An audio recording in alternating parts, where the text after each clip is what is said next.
Reka subire ndabaramuze kandi mbahe ikaze mwese shuti banywanyi mubana natwe makuru n'ibiganiro tubandanya gushikiriza kuri nomonesha kuri yanyu mukunda cyane imwe Rudende ya Isange TV imbonesha kuri bashikiriza amakuru n'ibiganiro biba bigezweho kandi biba byakorewe amatohoza mu bisata bitandukanye haba muri politiki mu nkino mu ndero mu iperereza mugateka zina muntu makuguye kuri ndetse n'andi makuru yose abari karavugwa ngaha mu kibano ndabahaye mwiriwe abandi ndabahaye mwaramutse bivanye naho muherereye iri niteka n'umunezero ntangere byo gusubira ku bana namwe banywanyi bacu kandi mugakurikira amakuru n'ibiganiro tubandanya gushikiriza kuri nomonesha kuri yanyu mukunda cyane imwe Rudende ya Isange TV imbonesha kure ibashikiriza amakuru n'ibiganiro biba bigezweho kandi biba byakorewe amatohoza ndabakenguruke rero mwese mudukurikira muri mu micungararo igeze igihugu cyacu cy'u Burundi abadukurikira bari mu bihugu bibanyi abari mu makungu ya kure mwese ndabahaye kaze mu makuru yacu yisaha amakuru menshi cyane amakuru abagiri wavugwa mu bisata bitandukanye amakuru araza gushimikira ku ngingo nkuru zikurikira.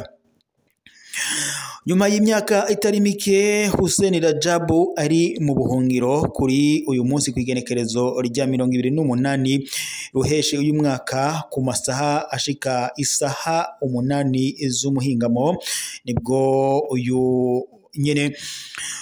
nibwo yashitse ku kibuga c'indege Melchior Ndadaye i Bujumbura aho rero bivuga ko yamaze gushikana n'umugwi witwaje ibigwanisho aravuga ko rero abasoda biwe ngo bagiye guhangana n'igihugu c'u Burundi na cyane bagiye guhangana n'igisirikare c'u Burundi ndetse n'umukuru w'igihugu c'u Burundi Evariste Ndayishimiye biboneka ko rero Hussein Rajabu yoba agira atere kudeta ndetse biranagaragara ko abanyagihugu bishimiye kuba Hussein Rajabu yamaze gutahuka mu gihugu ciwe c'amavuko c'u Burundi ibintu bihimbaye cyane abanyagihugu b'u Burundi ni inkuru rero Neva yumvise umutima uca uraguduka bivanye nuko yiyumviraga ko ari we ashaka kuzokwitoza mu kibanza c'umukuru w'igihugu mu matora yimirije mu mwaka wa 2027 aho yavugaga ko atanumwe bashobora kuzohiganwa kuri ubu ngubu rero Hussein Rajabu nawe yavuye mu gacerere yemeye gufata igisirikare ciwe aho yarari mu buhungiro aciye yishikana ku kibuga c'indege Melchior Ndadaye ngaha i Bujumbura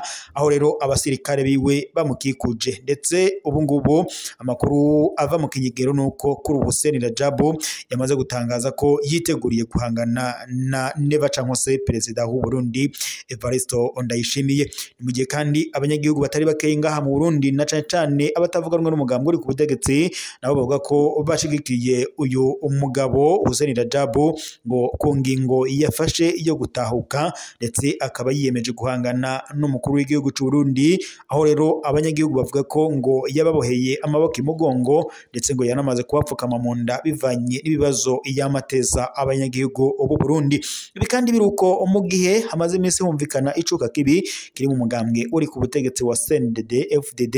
aho indongozi zikomakomeye zasubiye kunyinyurana ndetse kuri ubu ngubu harimo haranavugwa utugwi duto twatanguye kugaba ibitero ngo bashaka gutembagaza intwaro ya Evariste Ndayishimiye ibi kandi biruko mu gihe hamaze iminsi habaye amatora y'abashinga amateka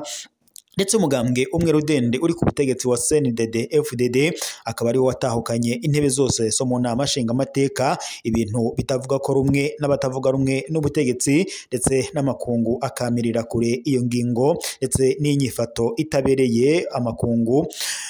nibwirizwa shingiro yafashwe n'umuganga umwe Rudende wa CNDD-FDD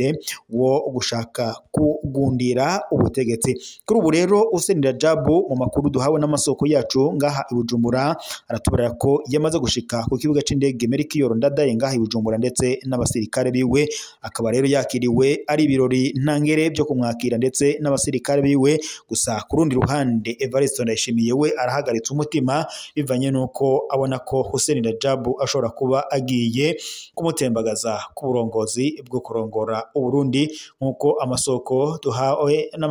amakuru duhabwa n'amasoko yacu abandanije abidushikiriza naho mu gihe hamaze imyaka itari mike yihumvikana icuka kibi hagati y'igihugu kibanye cy'u Rwanda ndetse na Repubulika iharanira intwaro rusange ya Kongo bivanye n'umuhari witwaje urwanisho wa M23 ubandanya ugaba ibitero mu buseruko bwa Repubulika iharanira intwaro rusange ya Kongo ndetse leta ya Kongo irongowe na Antoine Felix Tshisekedi Tshilombo ikagiriza leta y'u Rwanda ko ariyo yoba ifadikanya n'umugwi witwaje ibigwanisho wa M23 mu guhungabanya umutekano mu buseruko bwa Repubulika Iharanira Intwaro Rusange ya Kongo, nubwo kandi yari ingingo leta y'u Rwanda idahengeshanya guhakana yivuye inyuma ikavuga ko atayihuriye n'umugwi witwaje ibigwanisho wa M23 guhungabanya umutekano mu buseruko bwa Repubulika Iharanira Intwaro Rusange ya Kongo. Ku rundi ruhande kandi leta y'u Rwanda nayo yagiriza Repubulika Iharanira Intwaro Rusange ya Kongo gufatikanya n'imigwi yitwaje ibigwanisho mu guhungabanya umutekano w'u Rwanda. Ahangaha hakaba harimo umugwi witwaje ibigwanisho wa FDLR, uyu mugwi wa FDLR ndetse unavugwamo bamwe mu basize bagize uruhara mu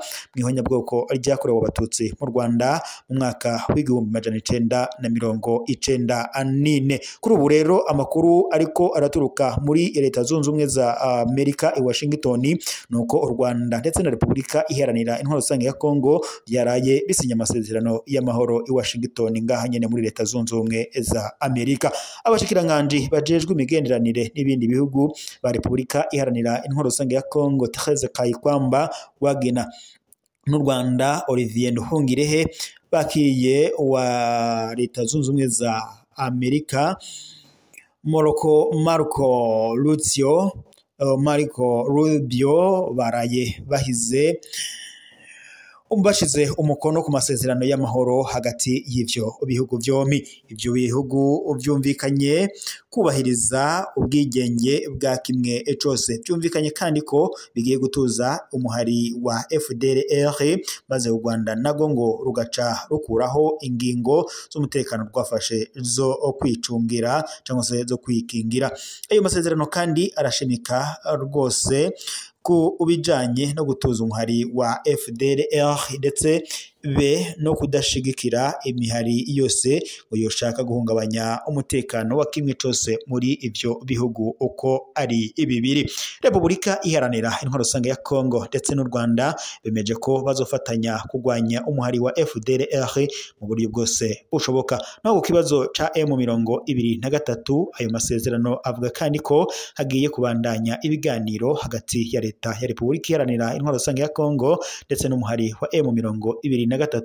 biriko bibera i Doha muri Katari. Biravuzwe ko mu nyuma hazobaho ibijanye no kwinjira mu gisirikare ca Repubulika Iharanira Intwaro Rusange ya Kongo FARDC. Uyu mugwi wa M23 ukazoca wihuza n'ico gisirikare ca Repubulika Iharanira Intwaro Rusange ya Kongo FARDC. Gusa abakurikiranira hafi ivy'urugamba rubera ngaha muri Kongo ndetse n'abahinga mu bya politiki ngaha mu karere k'ibiyaga binini bavuga ko bigoye cyane kubona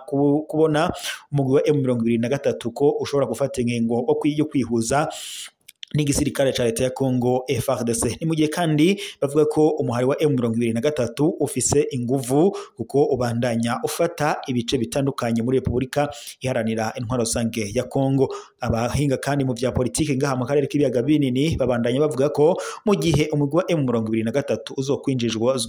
mu gisirikare ca Repubulika Iharanira Intwaro Rusange ya Kongo FARDC, bivuze ko igihugu ca Kongo kizoca gifatwa mu minwe n'uyu mugwi wa M23. Bashinga intahe bakavuga bati mu gihe n'ubundi ibice bitandukanye byiganziwe cyangwa se byamaze gufatwa n'umugwi wa M23 kandi udafise igisirikare gihambaye, mu gihe rero uzoba umaze gushirwa mu gisirikare ca leta ya Kongo bizoca byunyuka ndetse igihugu ca Kongo kizoca gifatwa mu minwe n'umugwi wa M23. Muri make intwaro ya Antoine Felix Tshisekedi Tshilombo izoca itembagara. Ikibazo kindi gikomeye cyane kivugwa muri ayo masezerano kijanye no gucukura ubutare. Amasezerano aratomora neza ko ngo bino bihugu bifashijwe na Repubulika na leta zunze ubumwe za Amerika bigiye gucukura neza ubutare ku nyungu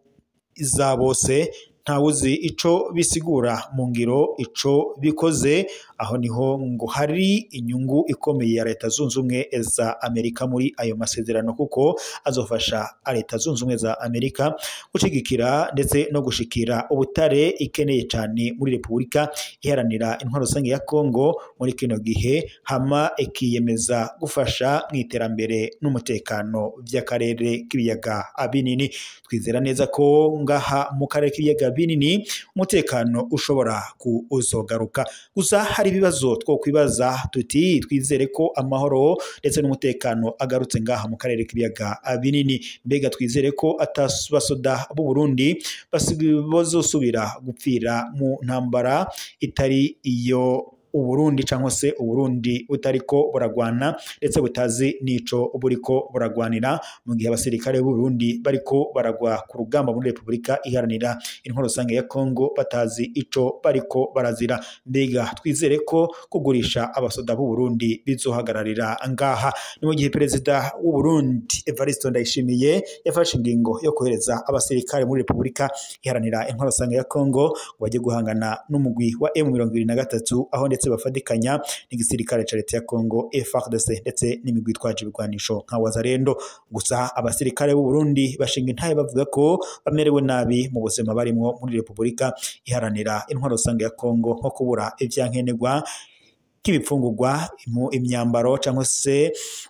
n'ibigwanisho bibafasha kugira ngo babandanye ku rugamba rw'imigwano, ndetse bakanavuga ko gushika kuri ubu batazi ico bariko baragwanira muri Repubulika Iharanira Intwaro Rusange ya Kongo. Reka rero shimire mwese mwari kumwe natwe makuru twariko turabashikiriza kuri iyi saha. Aya kakanya tubaye tuyasozere ngaha, turaza gusubira makuru araza kuba agezweko. Gusa nakwibutsa gufyonda sabone ndetse na partage niwe utarabifyonda kugira uzura bwa mbere kubona makuru n'ibiganiro tubandanya gushikiriza kuri no munesha kuri yanyu mukunda cyane imwe Rudende Isange TV imbonesha kuri bashikiriza amakuru n'ibiganiro biba bigezweho kandi biba byakuruwa amatohoza mu bisata bitandukanye. Ndabashimiye rero mwese mwadukurikiraga muri mu micungararo igize igihugu cyacu cy'u Burundi, abadukurikiraga bari mu bihugu bibanyi, abari mu makunguye kuri mwese ndabashimiye kuba mwari kumwe natwe mu makuru twari ko tubashikiriza kuri iyi saha. Amakuru reka tube tuyasozere ngaha. Aya kakanya turaza gusubira mu makuru araza kuba agezweko.